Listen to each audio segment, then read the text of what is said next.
Good afternoon, ladies and gentlemen, from wherever you are that you are joining us.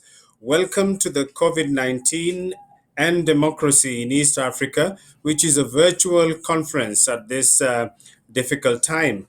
Our theme this afternoon is protecting voters, protecting the vote. And it's important as we talk about COVID that we are talking about protection. My name is Obi Obyerodhyambo, and I will be your moderator for this particular session. Now, in this session, we are looking at the title is The Guilty Party. It's a bit of a pun on party because then we are going to be looking at the role of political parties in the enhancement of democracy in the region. We're going to be looking at questions like what nature of political parties we have in East Africa. Are they like parties which are just breakups from the older parties? Are they individual parties where, like, we have the big man leading the party? Are they ethnic collections or tribal, where the tribal king rules and uses the party for negotiating regional favors? Or might they be religious groupings in the name of parties? We'd also like to be looking at the question of what philosophy or ideology binds or creates these parties, making them an entity that engages in the political process. And how distinct are the parties? Because when we talk about multi parties, we're talking about many parties. But how distinct are these parties? What are the structures? Who are the officials and how do they end up there? And we look at the question of the party structures for conflict resolution. Now, I have with me a wonderful panel. First and foremost, I will introduce my panel. I will start off by one of the most senior politicians in the East African region, Dr. Kizza-Besigye, who is the head of Forum for Democratic Change. Besigye has been in the political process for quite a while, started off when he was 29 years old when he joined the liberation movement. He has been a cabinet minister, he's been many things, and so there's a lot of insight that we hope to gain from the discussion from Dr. Besigye today. And along with Dr. Besigye, we have Honorable Abdikadir Omar Ahmed, who is the Kenya representative at the East African Legislative Assembly.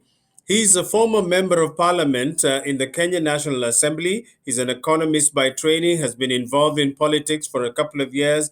And right now, he is very passionate about issues of leadership and change management, where he's studying for his PhD. So we also like to welcome Abdikadir Omar Aden. Finally, I'd like to welcome also Zitto Zuberi Kabwe, who is the leader of the Alliance for Change and Transparency in Tanzania. He has been involved in politics for a couple of years also. He had a history at one point in time was in Chadema. And very interestingly, the story was he was expelled. We might later on just find out what that story was about. So, ladies and gentlemen, we've got a wonderful panel. Just urge that we continue as we engage in this conversation. If you have a Twitter handle, please keep the conversation going. And on the screen, you could also send us questions. But just to begin, I'd like to begin this conversation by asking Dr. Kizza-Besigye to give us some kind of an opening statement about the role of democracy in the region. Dr. Besigye, you have been in this for a while. At one time, you were a movementist, and then later on, you abandoned movement and for multi-party. Could you please walk us through what your views are in as far as the role of political parties in democracy? Well, thank you. It's a great pleasure and honor indeed to be on this forum and to have a conversation with very distinguished people in our region on this very important subject. I have been indeed involved in political work, political dynamics in Uganda since the times when we were in an even more difficult situation of the rule of Idi Amin, when there was outright military rule. That time I was a young person still in school, and I graduated just shortly before Amin was finally overthrown. And Uganda has a unique kind of history in the region because of the East African countries. It is the only country, I think, well, the original East African countries, Kenya, Uganda, and Tanzania, is the only country that we have never seen of a peaceful change of leadership since independence. Every leader has had to bomb their way into office, and finally they have had to be bombed out of office up to today. And so political parties have not indeed played a very significant role in these processes. And I think the history of Uganda regarding political parties is not very different from that of the other East African countries, or even indeed the other African countries, in that first of all, we emerged, all of us, out of colonial domination.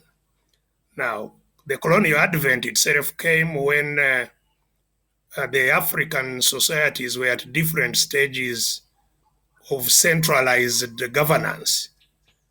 Some had developed establishments and systems of centralized governance. Others were still largely communal groups that were not having very systematic central authority. And that was the same in Uganda. We had developed kingdoms in Uganda, but we also had, very loose administrative tribal groupings in various parts of the country that were all taken over by the colonial administration.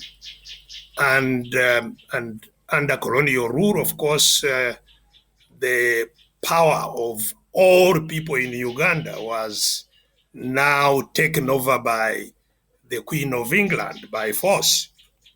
And we all became subjects of the Queen of England. And the struggles that started and the development of the political parties during the colonial rule were actually initially to negotiate for some inclusion in what the colonial masters were doing, to get some jobs, to have some inclusion. They were not initially really demanding total independence. But as time went on and as the British Empire weakened, then it became increasingly possible to demand independence, and there were then the independence parties started asserting the will of the people to be independent. And now, so the emergence of political parties were seeking inclusion And the people of Uganda were excluded to different extents. So, like here in Uganda, uh, the people who subscribed to the Catholic Church and the Muslims were more excluded than those who were of the Anglican faith, quite naturally, because we were indeed subjects of the Queen of England, the head of the Church of England. And so the development of political parties, therefore, were also heavily biased in those religious divisions. So you had UPC, which was largely an Anglican-based political party, and Democratic Party that was of those seeking to be included as much as the Anglicans were. And these were the parties that agitated for independence.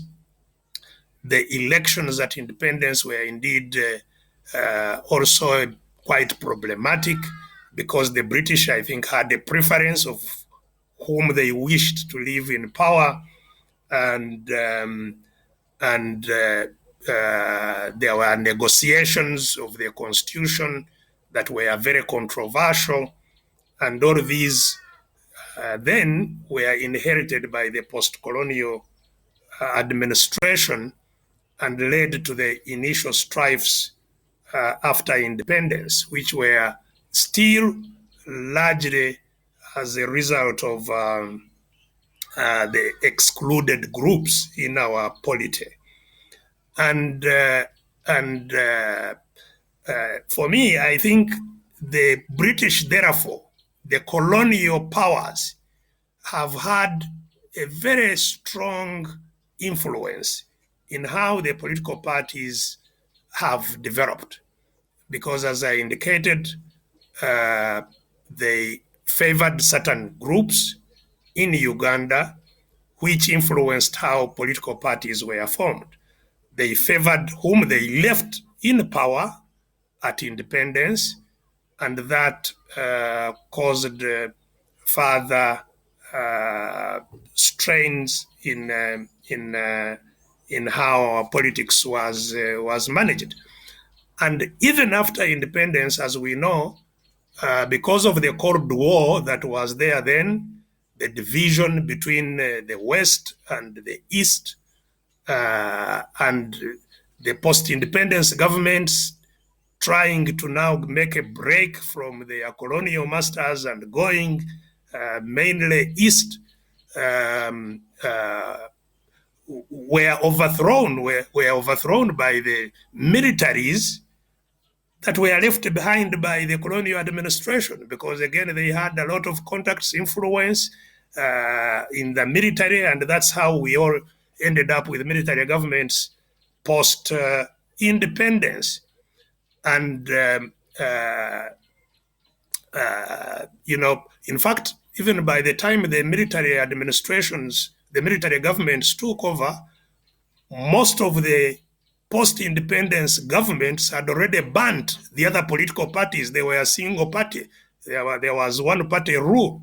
And the same happened in Uganda. UPC had obliterated the Democratic Party and was governing as a single party.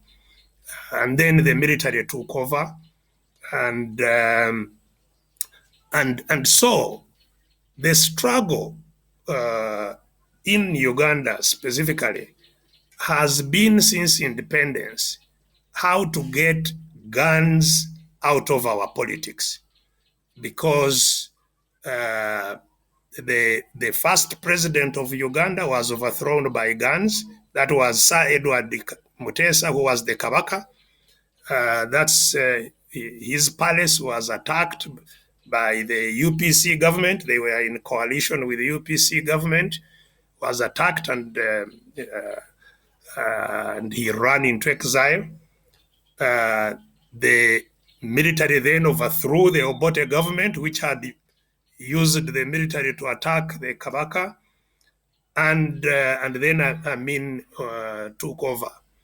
Now, that gun rule, the control of power by those who controlled guns, has continued up to date to be the biggest issue.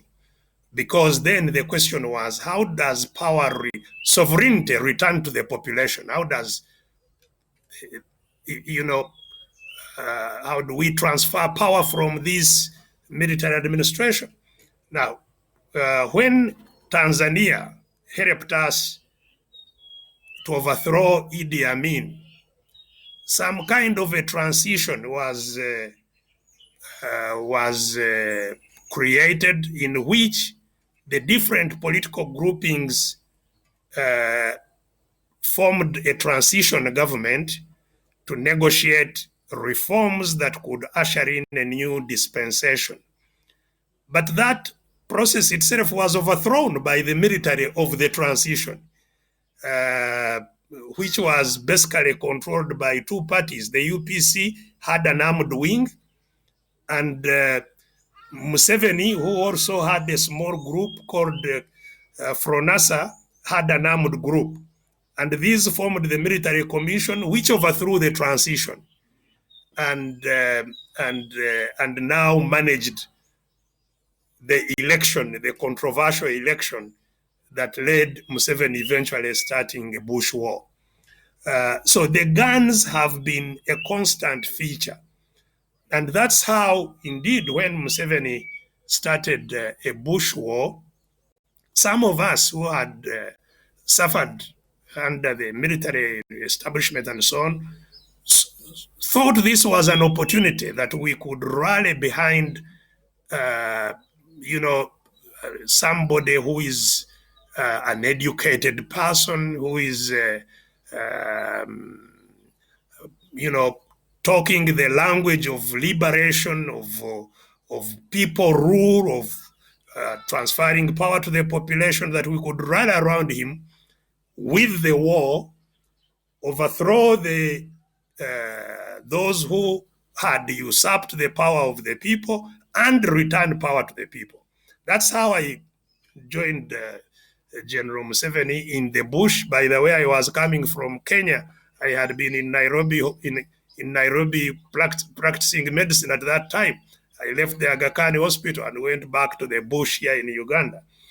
And we stayed for 5 years in the bush war, eventually overthrowing, even while we were still in the bush, the military overthrew Obote. His own military overthrew him. And we overthrew that military from the bush. And coming out of the bush, we had a very clear agenda for transition again, to organize a transition to a democratic dispensation. We had a very clear program that we thought we would manage in 4 years and have democratic elections and have a transition. But this was not to be. The guns that overthrew the military under General Museveni are still the guns in charge of our country today. In fact, as we talk, since yesterday, we are in an electoral period. There is a campaign going on, a general election going on, and presidential candidates have been campaigning for 2 weeks. A very, very problematic campaign like we have had before. At the nomination, 2 of the candidates were arrested on nomination day. One was nominated without shoes, which had been lost in a scuffle with the police. The police is the one which brought him without shoes to the nomination center. The other one was arrested at the nomination center and detained. And so the guns are in charge of the politics in Uganda always. Since yesterday, the 2 candidates were arrested. Again, the same candidates that had problems at the nomination.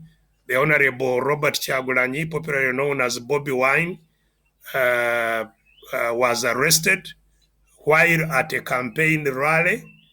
And the FDC candidate was arrested in northern Uganda also trying to get to a campaign rally. As a result of that, there have been spontaneous protests in many parts of the country. And in Kampala, in the major cities, they are closed. There is even no business today. Many people have been shot dead. Yesterday, the count was 11 dead. The police were only reporting 4, and that story continues today. So elections are really a facade, simply to give a clothing to military rule in Uganda. And therefore, what is the nature of political parties in this kind of a situation, where you don't have a a democratic dispensation? Because political parties are democratic institutions.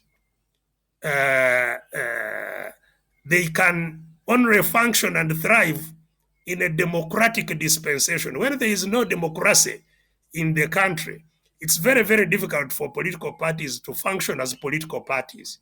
Because, first of all, they cannot raise money. Political parties to function must raise money from its membership. Under the situation like we live in Uganda, nobody can write a check for an opposition political party like my party, the FDC.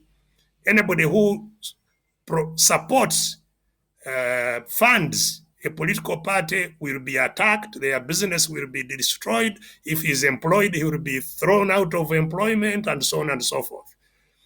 The right to meet and carry out political work is grossly curtailed.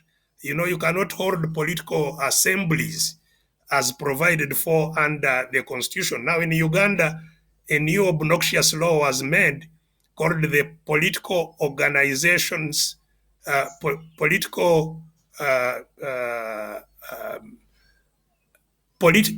Public Order Management Act.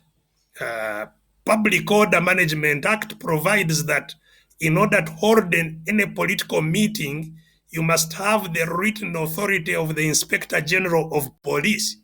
And the Inspector General of Police hardly ever allows anybody to hold a public meeting on all kinds of pretexts. And so political parties are allowed to exist simply as a public relations exercise. They are infiltrated, even those that exist are infiltrated by the dictatorships to make it, to create divisions within the parties and to break them up and to create an atmosphere within political parties that will not allow the political party to focus on activities that would allow a political party to function. Okay, thank you very much. Thank you very much, Dr. Besigye. That went on for a while, and I allowed it because you're giving us a history. And like you said, the history of political parties, whether it is in Kenya and Tanzania, are more or less the same. I'd like to bring in Honorable Abdikadir. You have heard that history that Dr. Besigye has already given us. I know that you have been a member of the Orange Democratic Movement for a while. You said it was your only political party. Now, I'd like you to just talk to us about internal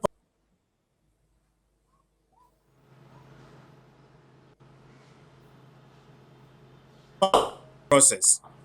Honorable Abdikadir. And Hobby, and greetings to all the panelists and people watching. I think you had an interruption a bit in terms of network. Your last part of the question was not very clear. But nonetheless, if I got you right, you talked about the internal structures of the political party. First of all, I want to agree very much with the Kizza-Besigye on the historical background of most of the political party movements in Africa in general, because we started from the colonialists handing over to power to a specific party, most likely the party they preferred, or in some cases, causing people with different political ideologies to merge, meet, form one particular strong entity, and then they could hand over that to that particular entity. And that's what happened in Kenya as well, as you very well know. So it was handed over to KANU, which was then the main political party. And I must tell you that when you talk of East Africa is wide. Right now, definition of East Africa is not just Kenya, Uganda, Tanzania, as it used to be before, but now we have we are looking at a wider region. We're looking at Rwanda, we're looking at Burundi, we're looking at, if you talk of Eastern Africa, we're looking at our northern neighbors, the Sudanese, South Sudanese, and the Ethiopians and Somalis to the east. So generally, in this whole area, Kenya appears to have been an island of exception to the issue of taking power by the gun, as was explained by Kizza-Besigye. Unlike all those other countries, and Tanzania, I must say as well, I'm not aware of any coup or a military-led coup that caused power or brought power to an end in Tanzania. What I want to say is that political parties, after the big guys left, after the Wazungu left, after the colonialists left, the Africans who are together in those political parties slowly, just like the human nature is, started seeing things from different perspectives. But unfortunately, most of our constitutions were reading one party rule, as the previous speaker said. And so many of our countries have had to change their constitutions or make amendments, slight amendments to their constitutions, like the case of Kenya in 1991 by repealing, Section 2A of the Constitution, so that to Article 2A of the Constitution, so that to allow multi-democracy in the country. When that happened, what happened? Different people emerged with different ideologies and thoughts. My party which came up, of course, later, but a bit later, but most of them came with, ideologies of social democracy, others, with different ideologies. Let me say on the onset that I'm not very much aware of religious-based political parties in the East African region, for as much as I know. I know people have different ideologies. But unlike like Europe, where you have parties specific to certain ideologies, you talk of the Greens, the Liberal Democrats, the Conservatives, the Christian Party. So in Africa, by and large, when these ideologies came up, they were initiated by a person. Unfortunately, it so happened that now regionalization started coming in now within specific countries. So if a person from the western part of Kenya developed a political party, then you will realize that everybody in that region was follower number one. And most likely, of the other political party, which was from, let's say, central Kenya, or the Lake region, or the eastern part of Kenya, people started forming political parties, aligning themselves to political parties without affiliation of the person who is leading that political party. And I must admit that in this country and in all the region countries that I know now in the region, because of my scope of work, there are that kind of affiliation to political parties by the citizens of those of those specific countries.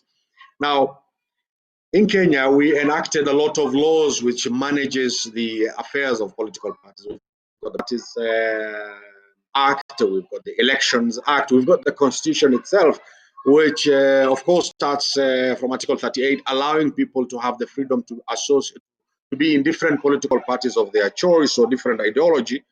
But when that has been granted in the Constitution, there are now laws that manage the specific how parties are supposed to manage themselves. So parties have structures. We've got party structures. And if I get the example of my party, which you mentioned, the Orange Democratic Movement, which I am the national organizing secretary, we've got the main structures, and I'm answering this question because you asked on the structures and how organized parties are.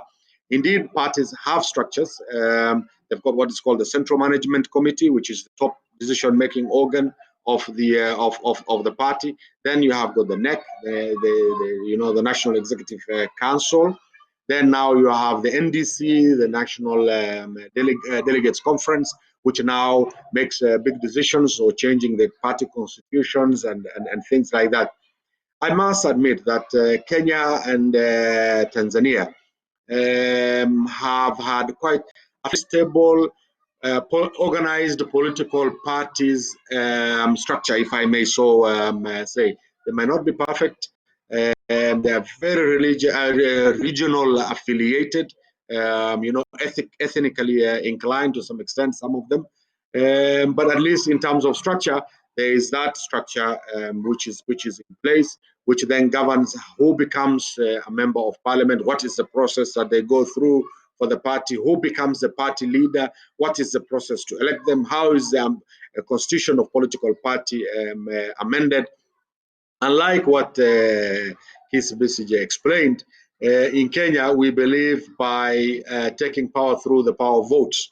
It might not be perfect. I must admit to you that we've had very, very, very highly contested elections for the last many years that you are very well aware, which many of them even ended up causing standoffs and ethnic tensions and ethnic indeed killings and such like very undesirable things happening.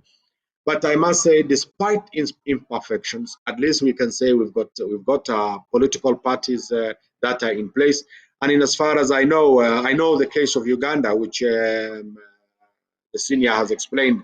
I can't say that much now.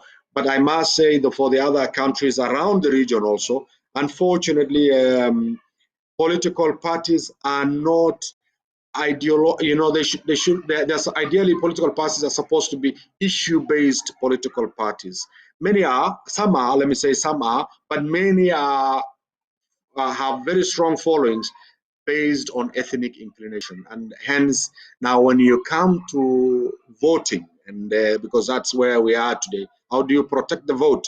How do you protect the voter?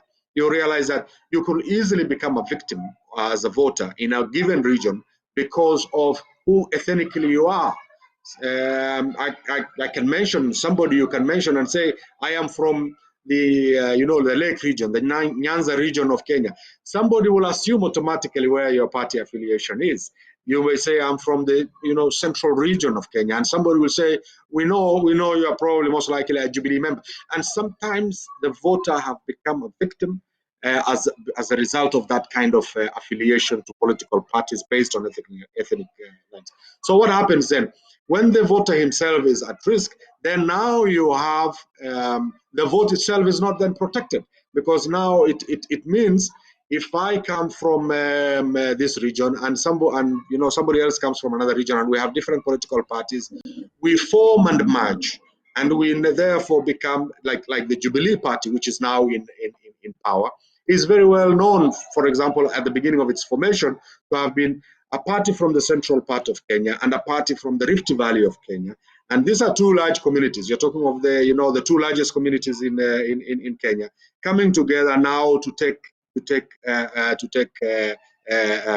vote or the power in the country because of that coalition based on which I say started or originated from ethnically inclined kind of ideologies. Unfortunately, when you have ethnically inclined and not issue inclined, because in America you are a Democrat and you believe in that philosophy, and very unlikely that a person will change from being a Democrat and to vote for the Republicans, for example. Or in the UK, if you belong to the Labour or you are in the Conservative Party or the Lib Dems, most likely you get affiliated based on the ideologies of your party. Unfortunately, in many cases in Africa, and East Africa is not an exception, we've got that kind of ideology. Our brother from Tanzania will talk to us. I will have really said that Tanzania will probably be an ideal model of, maybe believe in that CCMism, if I may call it. I don't know how our colleague will describe it, what it is. I tried to define it in terms of ethnic. I couldn't find. They are very well placed, Tanzanians as a society, not to identify themselves ethnically, unlike other parts of East Africa. I must say, parties have generally have a structure, but is that structure helping secure the voter? Is it helping secure the votes? Maybe not necessarily all the time. Let me leave it at that. Thank you very much. Thank you very much, Honorable Abdikadir. I'd like to, and Zitto had the two speakers have talked the lack of an ideology as the kind of thing driving the party. I think Dr. Besigye talked about it, Honorable Abdikadir talked about it. In Tanzania, this was one of the countries with a very solid ideological base by Mwalimu Nyerere, and then this then transitioned from KANU Afro-Shirazi Party into the CCM. And I know that you are probably not a member of CCM, you are a member of Chadema, which probably broke off from CCM. Now, please, could you address yourself to the question of either the lack of ideology or the difficulty that the parties in our part of the world have in terms of maintaining an ideology? Thank you very much, and thanks so much from my colleagues who have opened up this discussion, and I have learned a lot from both sides, from Kenya and from Uganda, Dr. Besigye. Thank you so much, and once again, my condolences to the deaths of people that happened yesterday, and also my sympathy to the candidates who have been arrested, both from FDC and Mr. Bob Wine, Bobby Wine. The point of ideology, yes, you explained it very well, that Tanzania, from the start of independence, has been conducting its politics from ideological point of view. You understand that the ruling party, CCM, is a monolithic party. It has been the party controlling all levels of the state from the start, from TANU, and later the merger with the Afro-Shirazi Party in Zanzibar. The one-party rule, 30 years one-party rule, was a total control of the state by the ruling party. And then 1992, the country opened up for multi-party democracy, and the first elections were conducted in 1995. And where the parties formed in 1992 really were they based on a certain ideological orientation? Yes. And we had first of all, we did not have a split of CCM. So no single party came out of CCM. CCM continued to be as it is. You had fewer members of CCM individually leaving CCM and joining other parties, and this has been continuing up to now. Also, there are members from the opposition joining CCM as well. And so in 1992, parties which had ideological foundations, like Chadema was formed as a center-right party led by the former governor of the Central Bank of Tanzania, Edwin Mtei. NCCR Mageuzi was established as a social democratic party led by the activists from the university, the Mabere Nyarando and the likes, and it became very popular after former Minister for Internal Affairs, Augustine Mrema, joined them in March 1995. And CUF, which was a center party in the family of Liberal International, joined. So you can see that Chadema immediately joined the International Democrats Union, and CUF joined the Liberal International.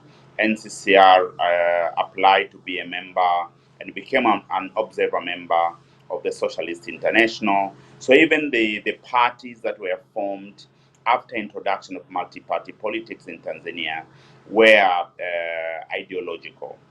Although following the structural adjustment reforms, the government under President Mkapa who then took over from President Mwinyi, was implementing neoliberal politics. So you had CCM, a socialist party, but implementing all the neoliberal policies as subscribed or directed by the World Bank, the IMF, and the whole Washington consensus. So this has actually led to lack of ideological debates, because you had parties which were pushing for privatization, like Chadema, and CCM doing privatization. So you really don't see the demarcation line, ideological demarcation line between the parties, and that has gone. The parties have been strengthening themselves, and the parties that have managed to, up to 2005, the parties that managed to wave to come out of any suppression, to come out strongly were Chadema and CUF. So you had a country with largely three parties with strong base.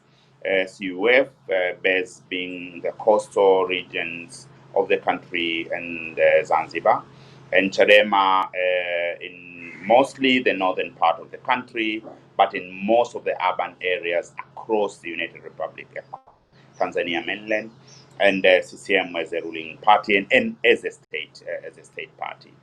After 2015 elections, things started to change in Tanzania.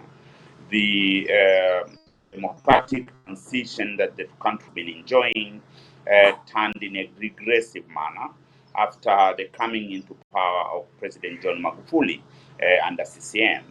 And he started to concentrate power at the center, frustrating the growth of parties, banning parties to conduct political activities, and also even frustrating the independence or autonomous nature of the local government authorities, and all the powers were concentrated at the State House at the hands of President Magufuli. And also slowly and but surely he managed to take over CCM, and actually now it's like Magufuli is CCM and CCM is Magufuli.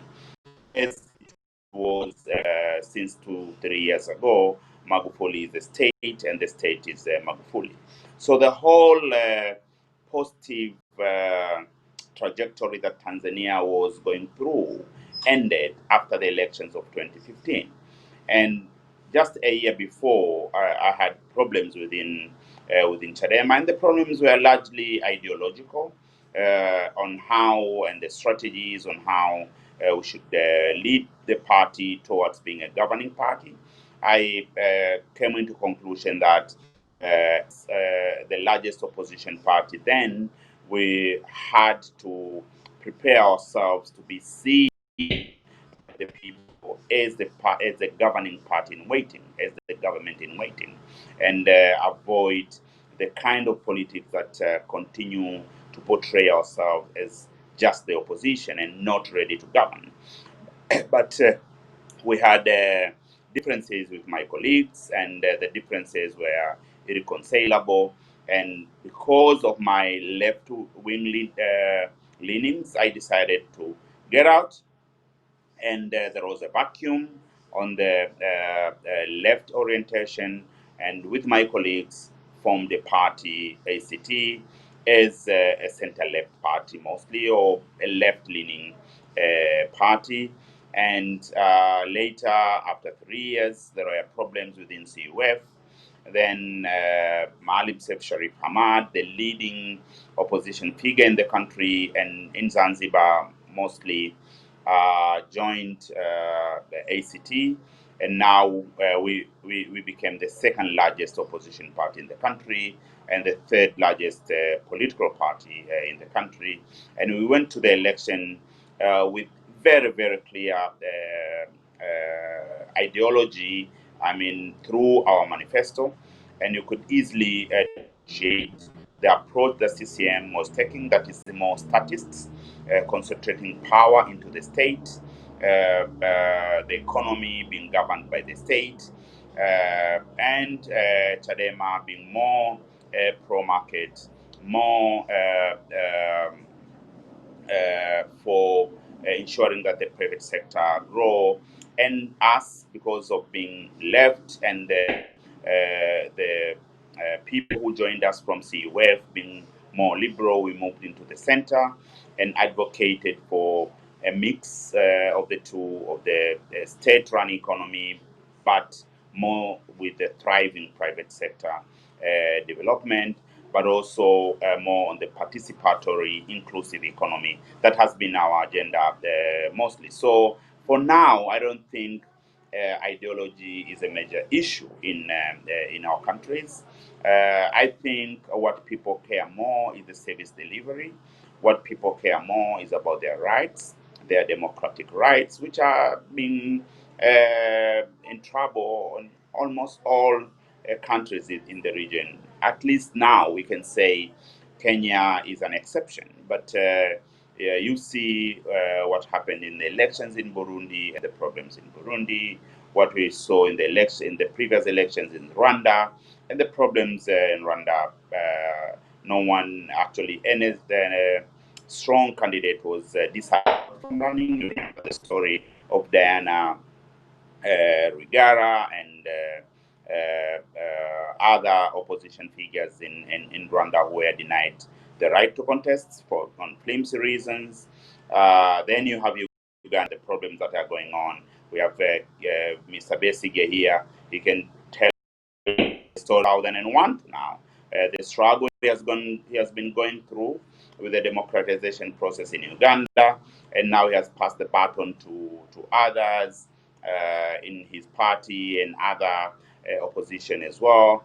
And South Sudan, unspeakable at all. Everybody understands what's going on there. So the only hope that we see in the region is Kenya.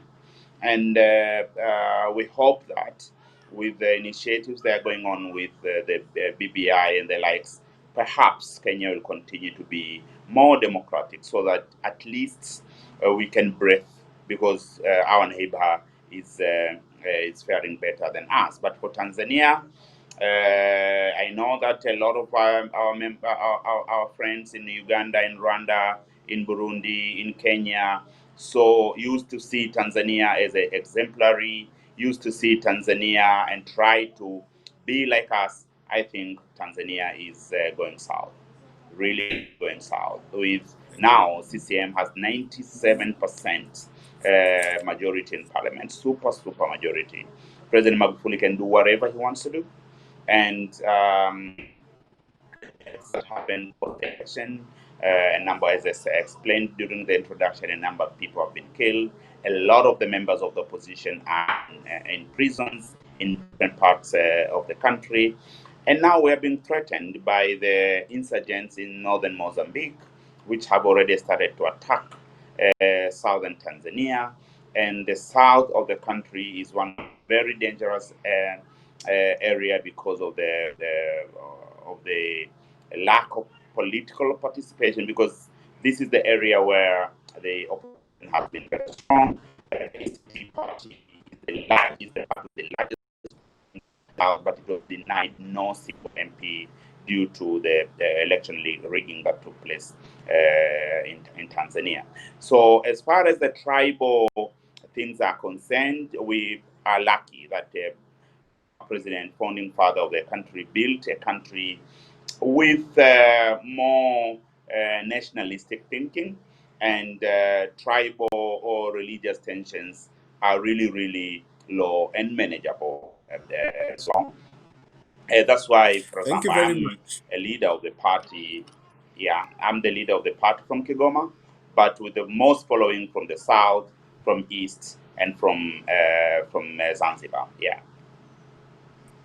Thank you very much. Thank you very much, Zito. Now, for all you three wonderful gentlemen. Now, I've got a request that I'd like to make that we are running short of time, but there are some very specific questions I'd like us to deal with. So I'm going to pose those questions and ask you to please take only 3 minutes to answer those questions. And I'll give you all your questions so that as it's being dealt and Abdikadir, one thing that I'd like you to probably address yourself to in 3 minutes is how can our parties enhance political participation, especially by women and youth?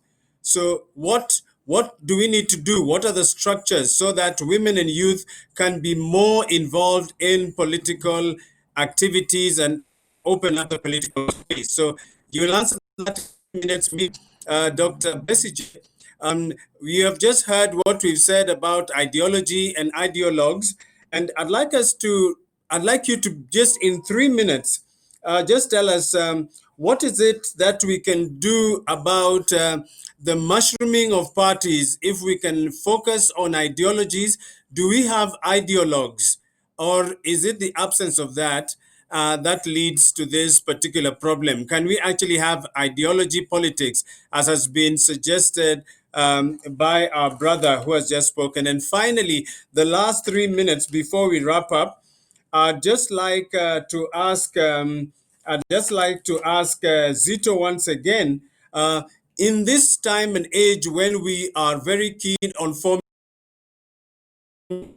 is maintain fidelity to the ideological leanings that they have, because we form coalitions so that we can win power. So how can we maintain fidelity? Okay, I will start. 3 minutes. Please time yourself, Honorable Abdikadir, and then Honorable Kizza-Besigye, and then Zitto. Please, 3 minutes, beginning now. Thank you very Abdikadir. much, Obe, for that. Yeah, thank you very much for the opportunity. How do we enhance political participation of the youth and women? Let me say on the onset that indeed, yes, women and youth have been left out in most times of in the roles of political parties, largely because of two reasons. Number one, the very aggressive and competitive nature of politics within political parties makes it very difficult for women and youth to participate.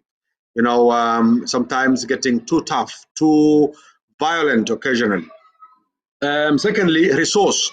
Most times in our political parties in Africa, unfortunately, those who dominate in those political parties are people who are resourceful or have the resource.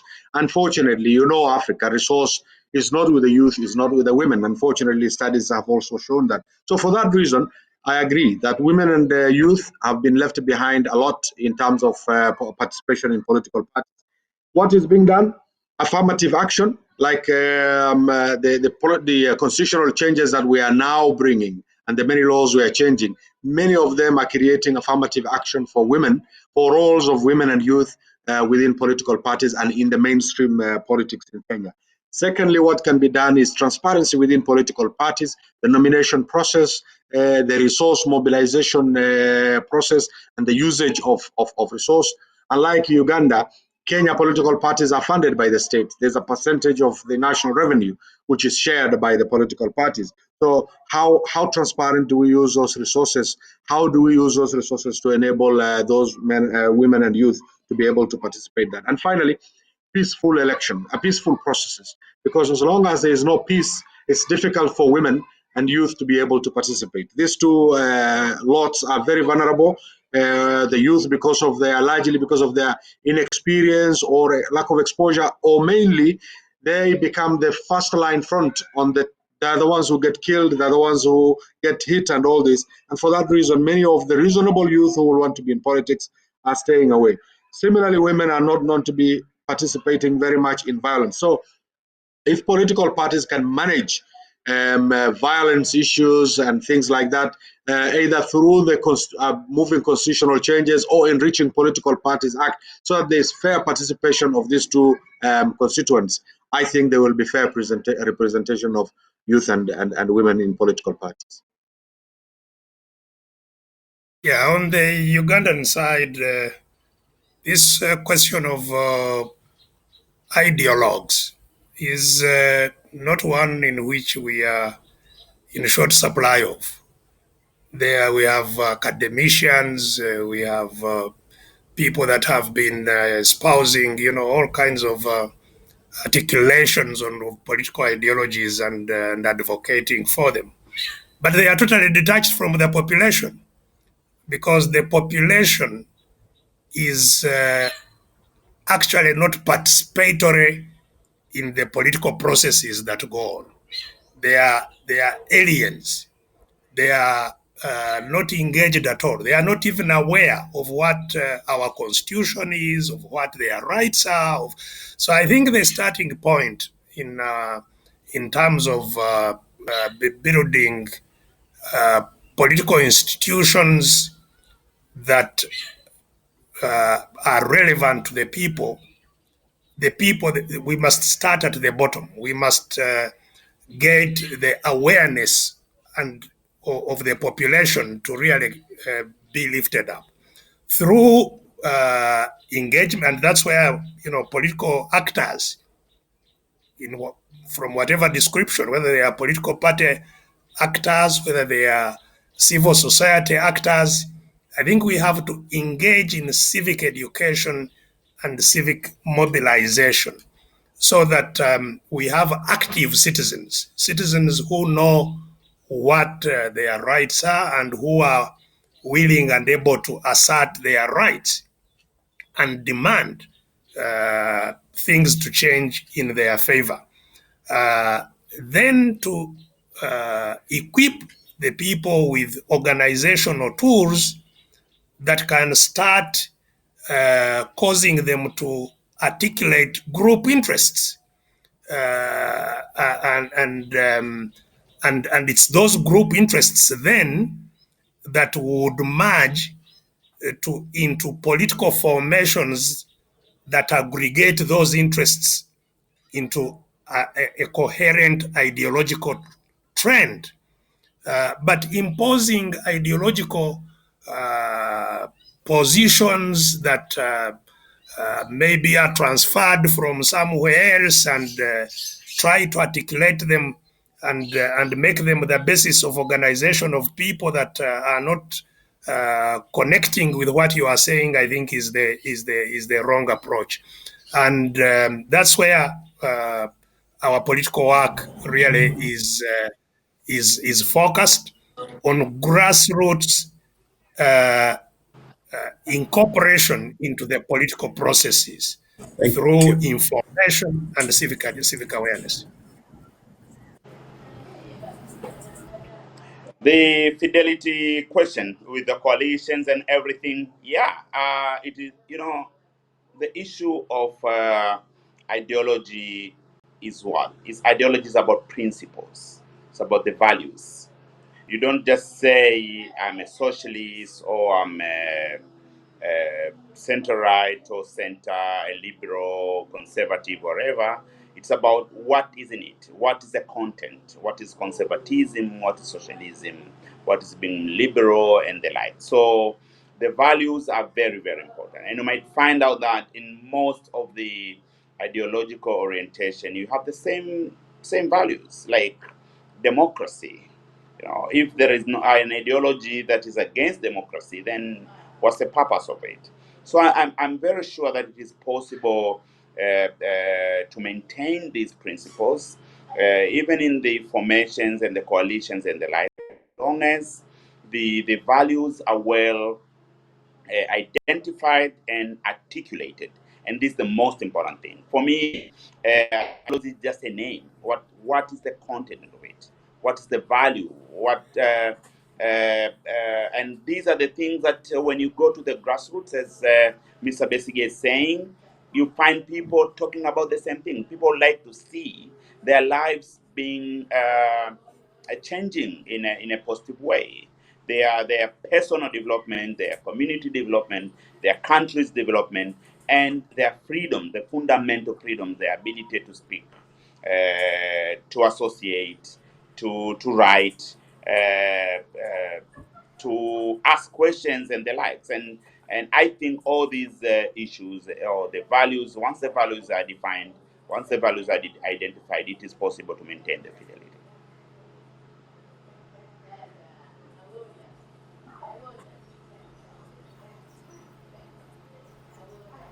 I have finished.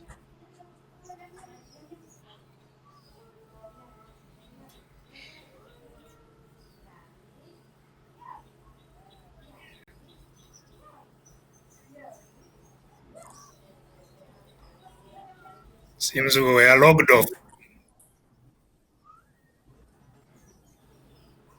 Maybe our moderator is the one locked off. He seems not to be hearing us. I hear. Is everything?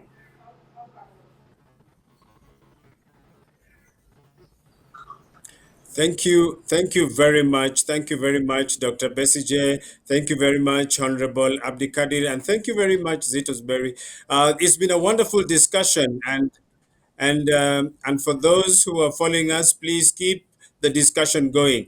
Thank you very much, and have a good rest of the afternoon. And thank you very much for being part of this discussion. Thank you very much. Thank you so much. Thank Great you. pleasure. Thank you.